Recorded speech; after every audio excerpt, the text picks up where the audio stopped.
friends, and welcome to another segment of Wait for It with Cynthia. Welcome in, everyone. Today we are looking at National Dictionary Day.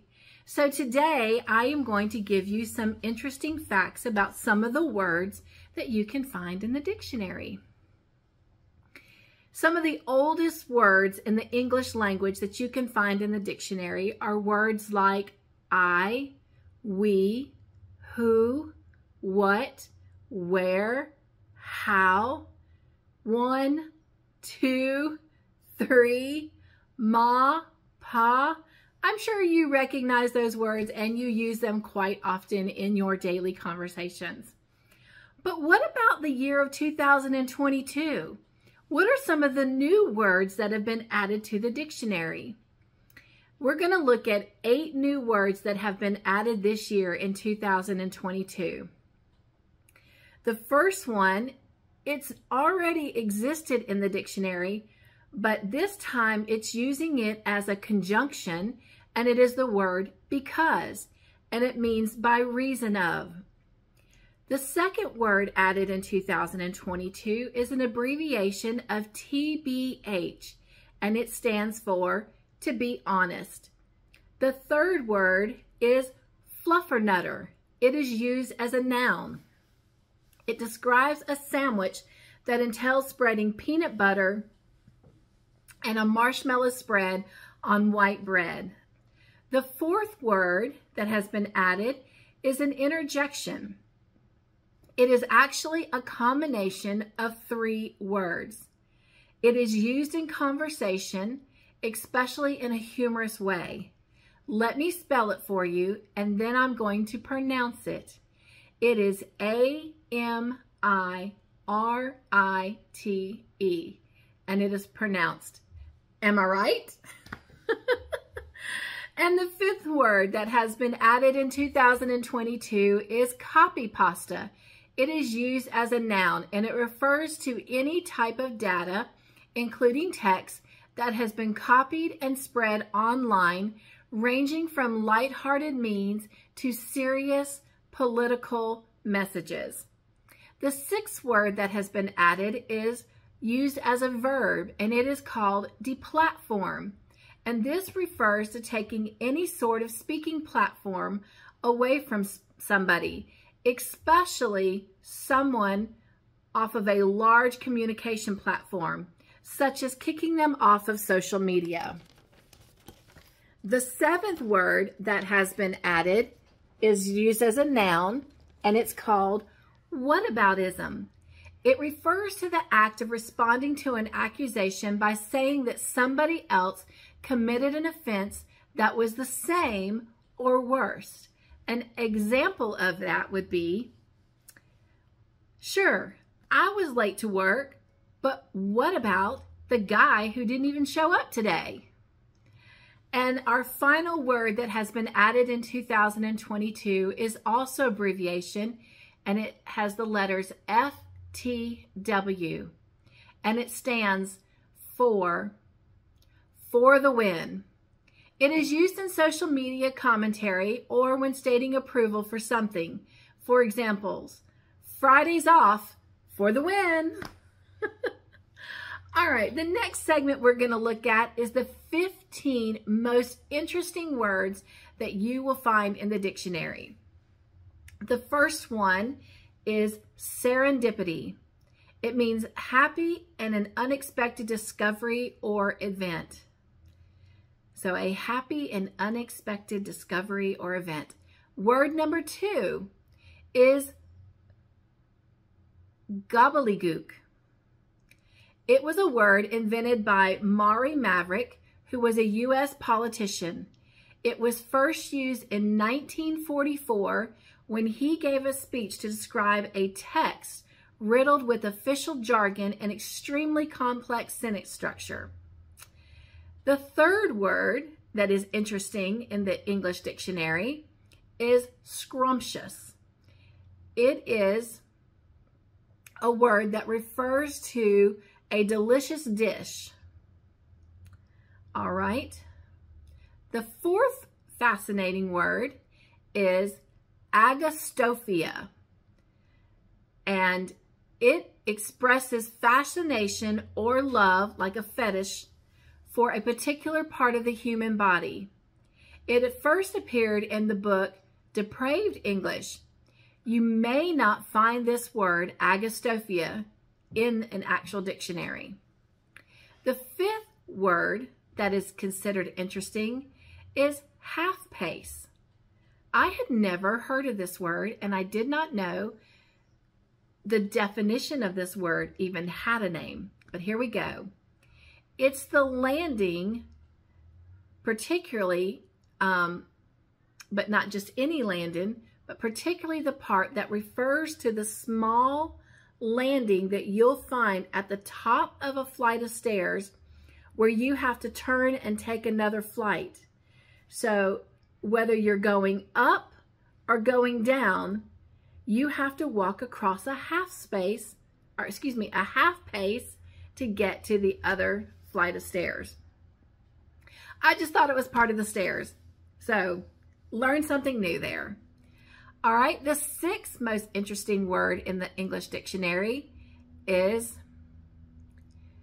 impignorate.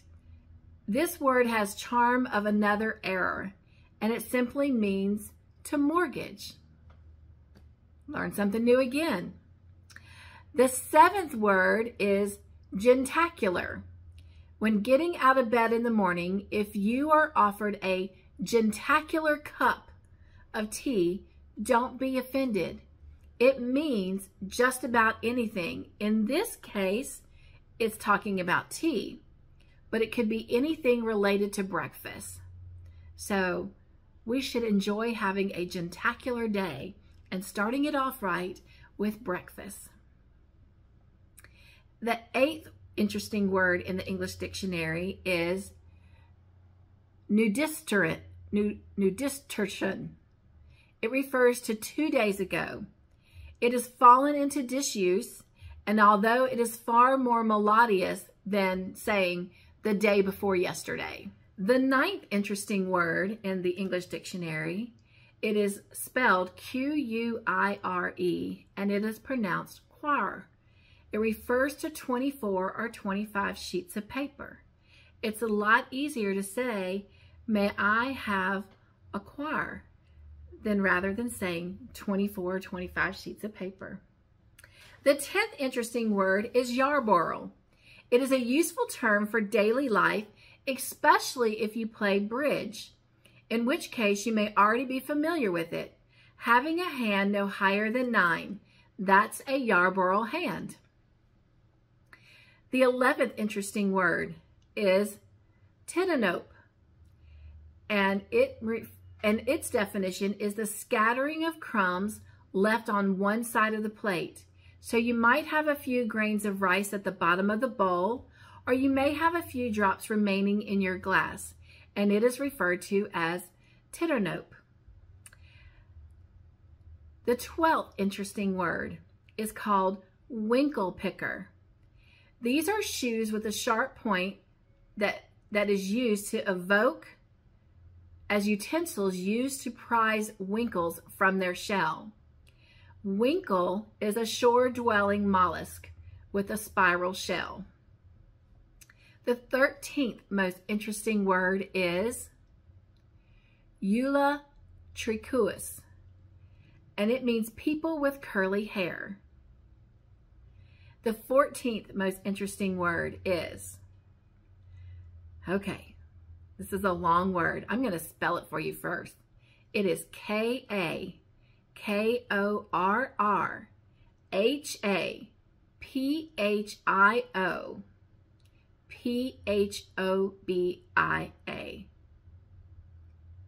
Kakorrhaphophobia. And that means the fear of failure. Kakorrhaphophobia. What a word. And the 15th and final most interesting word that has been listed in the English dictionary is xertz, but it is spelled X-E-R-T-Z. but it is pronounced as though it starts with a Z, zerts. It is the act of gulping something down in haste. You may or may not find this actually listed in the dictionary. It is another word that has fallen into disuse. Okay, the last group of words that we're going to look at today are the 10 most beautiful words in the dictionary. The first one we've already looked at today, and it is serendipity. It is a happy and unexpected event. The second one is a noun, and it is spelled P-E-T-R-I-C-H-O-R,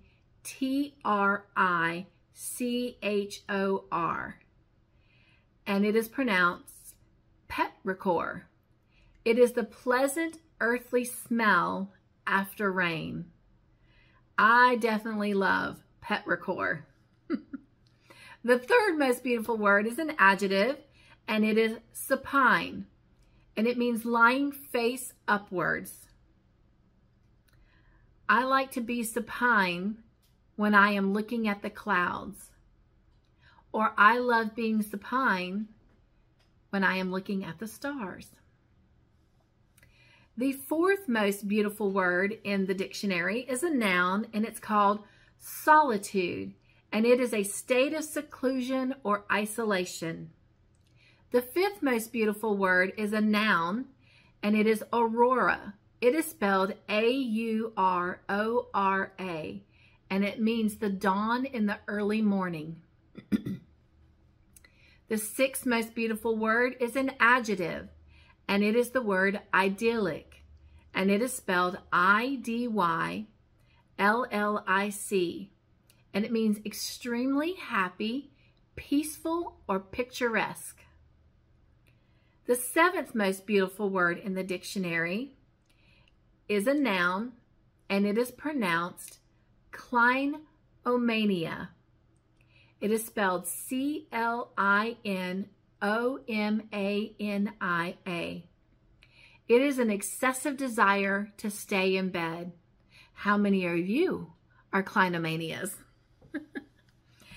The eighth most beautiful word in the dictionary is a noun, and it is spelled P-L-U-V-I-O-P-H-I-L-E, and it is pronounced pluviophile, and it means a lover of rain, someone who finds joy and peace of mind on rainy days. I am definitely a pluviophile. The ninth most beautiful word in the dictionary is spelled E-U-P-H-O-R-I-A, and it is pronounced euphoria. It is a feeling or state of intense excitement and happiness. And the 10th and final most beautiful word in the dictionary, it is a noun, and it is spelled S-E-Q-U-O-I-A, and it is pronounced sequoia.